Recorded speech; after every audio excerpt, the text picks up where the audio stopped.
आकाशवाणी लखनऊ से प्रादेशिक समाचार।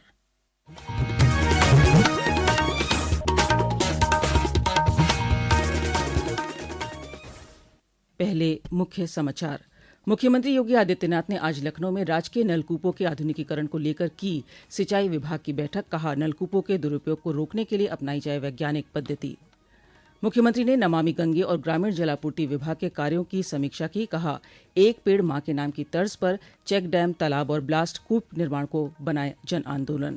2 राज्यों में बच्चों की मौत के मामलों के बीच केंद्र सरकार ने 2 साल से कम उम्र के बच्चों को खांसी और सर्दी की दवाएं न देने का जारी किया परामर्श। और प्रदेश के कई जनपदों में कल से रुक रुक कर हो रही बारिश से जनजीवन प्रभावित। वाराणसी में टूटा पिछले 125 वर्ष का रिकॉर्ड। मौसम विभाग ने अगले 24 घंटों में मध्यम से तेज बारिश का जताया अनुमान।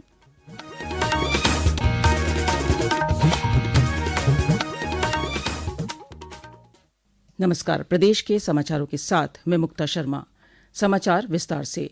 मुख्यमंत्री योगी आदित्यनाथ ने आज लखनऊ में राजकीय नलकूपों के जीर्णोद्धार और आधुनिकीकरण को लेकर सिंचाई विभाग के अधिकारियों के साथ उच्च स्तरीय बैठक की। बैठक में मुख्यमंत्री ने कहा कि प्रदेश के किसानों को बेहतर सिंचाई सुविधा उपलब्ध कराना सरकार की सर्वोच्च प्राथमिकता है। मुख्यमंत्री ने अधिकारियों को निर्देश दिया कि नलकूपों से पानी के दुरूपयोग को रोकने के लिए वैज्ञानिक पद्धति अपनाई जाए और वाटर कंजर्वेशन की समुचित व्यवस्था की जाए। पेश है एक रिपोर्ट।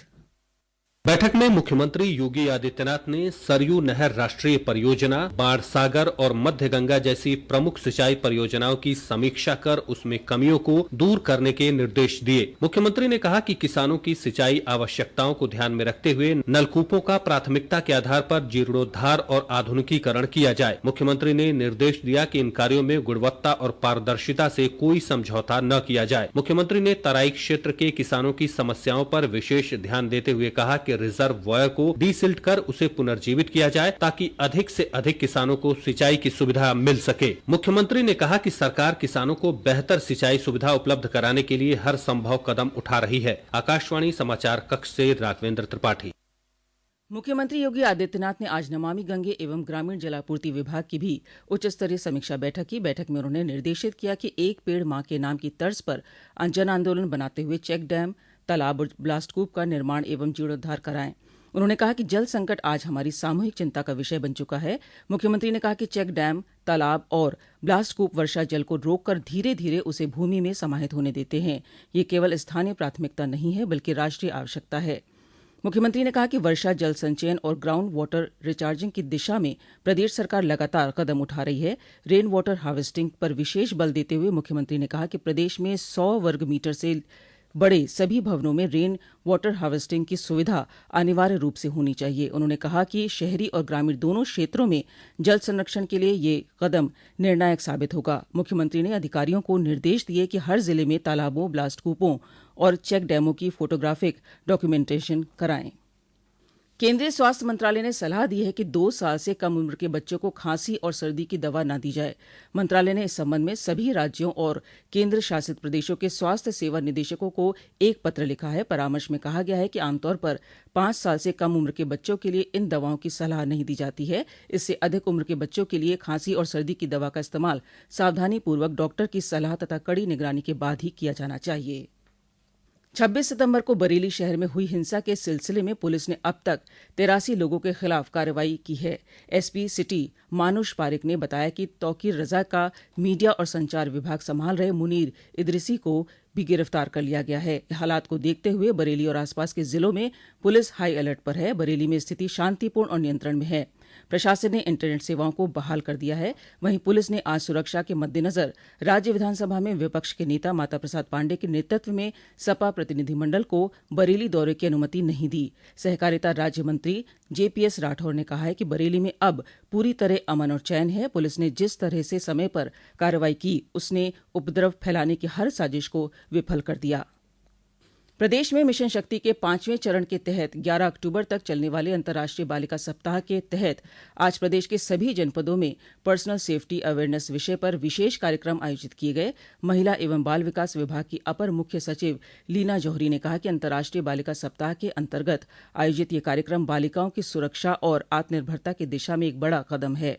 पर्सनल सेफ्टी अवेयरनेस से जुड़ी जानकारी हर बेटी के लिए उतनी ही आवश्यक है जितनी शिक्षा। पेश है एक रिपोर्ट।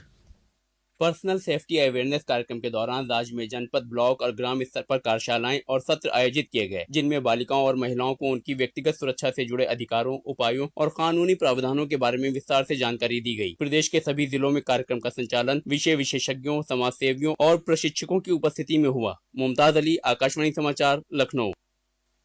ये समाचार आप आकाशवाणी लखनऊ से सुन रहे हैं। ताज़ा समाचार जानने के लिए आप हमारी वेबसाइट newsonair.gov.in पर लॉगिन कर सकते हैं। इसके साथ ही आप प्रादेशिक समाचारों का बुलेटिन हमारे YouTube channel news on AIR Lucknow पर भी सुन सकते हैं। और अब शेष समाचार।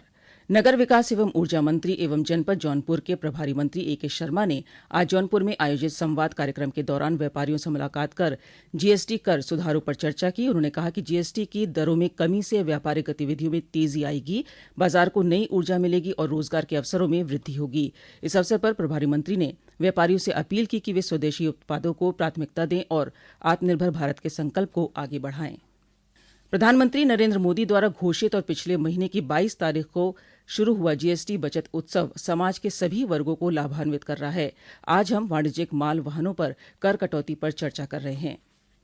रसद और परिवहन क्षेत्र को बड़ी राहत देते हुए सरकार ने ट्रकों, वैन सहित वाणिज्यिक मालवाहक वाहनों पर कर की दर कम कर दी है। छोटे और मध्यम परिवहन ऑपरेटरों की परिचालन लागत कम करने और देश भर में माल की आवाजाही को बढ़ावा देने के उद्देश्य से जीएसटी की दर 28% से घटाकर 18% कर दी गई है। ये कटौती भारत के परिवहन और रसद क्षेत्र को पुनर्जीवित करेगी। इसके अलावा जीएसटी कम होने से ट्रकों की अग्रिम पूंजीगत लागत में कमी आएगी और प्रति टन किलोमीटर माल ढुलाई की दरें कम होगी। इस कदम से देश की आपूर्ति श्रृंखला में तेजी आएगी और निर्यात प्रतिस्पर्धा में सुधार होगा। नए जीएसटी सुधारों के तहत ये युक्तिकरण एक महत्वपूर्ण कदम होगा, जिससे कृषि वस्तुओं, सीमेंट, स्टील, एफएमसीजी की आवाजाही सस्ती होगी। शिवांग मिश्रा, आकाशवाणी समाचार, दिल्ली।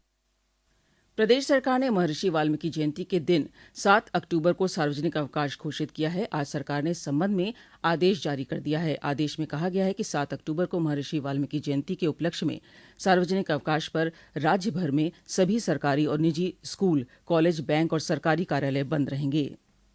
प्रदेश के कई जनपदों में कल से ही रुक रुक कर हो रही तेज बारिश से जनजीवन अस्त व्यस्त हो गया है। कई जगहों पर पिछले 24 घंटों में रिकॉर्ड पानी बरसा है। वाराणसी जिले में पिछले 125 वर्षों में अक्टूबर महीने में सबसे अधिक बारिश का रिकॉर्ड दर्ज हुआ है। पेश है एक रिपोर्ट।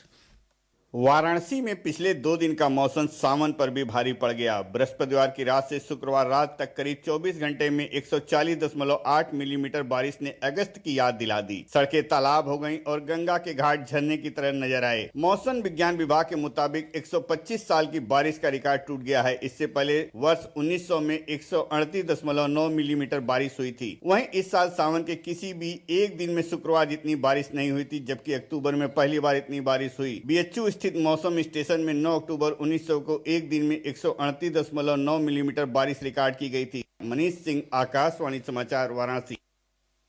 चंदौली में भारी बारिश के कारण मुगलसराय चकिया सड़क मार्ग बाधित हो गया है। कुशीनगर में भारी बारिश और तेज हवाओं के चलते धान, गन्ने और केले की फसलों को नुकसान पहुंचा है। कानपुर देहात जिले में भी खरीफ की फसलों को नुकसान पहुंचा है। देवरिया में जिलाधिकारी दिव्या मित्तल ने प्रभावित इलाकों का दौरा किया। मौसम विभाग ने अगले 24 घंटों के लिए प्रदेश के कई हिस्सों में मध्यम से भारी बारिश का अनुमान जताया है।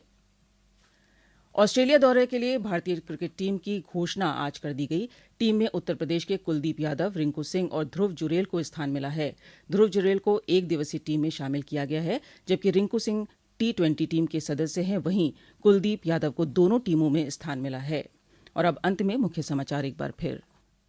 मुख्यमंत्री योगी आदित्यनाथ ने आज लखनऊ में राजकीय नलकूपों के आधुनिकीकरण को लेकर की सिंचाई विभाग की बैठक।